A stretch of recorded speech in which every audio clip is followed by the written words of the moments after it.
भुईमुगाच्या शेतामध्ये गांजाची झाडं लागवड केलेल्या रांजणा शेत शिवारातील शेतकऱ्यावर स्थानिक गुन्हे शाखेच्या पथकानं छापा टाकून शेतातून 87,000चा गांजा जप्त करण्यात आलाय। शेतकऱ्यावर हट्टा पोलिसांमध्ये गुन्हा दाखल। हिंगोली जिल्ह्यामध्ये हिंगोली पोलिसांच्या वतीनं विशेष कोम्बिंग राबवून दिनांक 1 मे ते 30 मे या कालावधीमध्ये अंमली पदार्थ विरोधामध्ये पोलिसांनी कडक कारवाई मोहीम सुरू केली असून पोलिसांनी हिंगोलीच्या वसमत तालुक्यातील रांजणा शिवारामध्ये एका शेतकऱ्यानं भुईमुगाच्या शेतात गांजाची झाडं लावल्याची माहिती पोलिसांना मिळाली।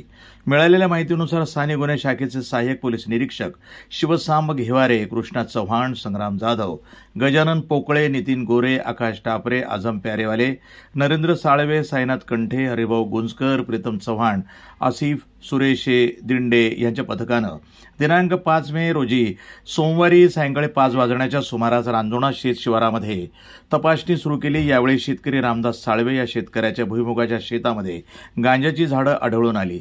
पोलिसांनी सर्व झाडे उपटून जप्त केली असून 87,000चा मुद्देमाल पोलिसांनी जप्त केला आहे। या प्रकरणी आरोपी रामदास साळवेवर हट्टा पोलिसांमध्ये गुन्हा दाखल करण्यात आला आहे। सदरची कारवाई पोलीस अधीक्षक श्रीकृष्ण कोकाटे, अप्पर पोलीस अधीक्षक अर्चना पाटील यांच्या मार्गदर्शनाखाली स्थानिक गुन्हे शाखेच्या पोलिसांनी केली आहे। NTV news Marathi, Hingoli.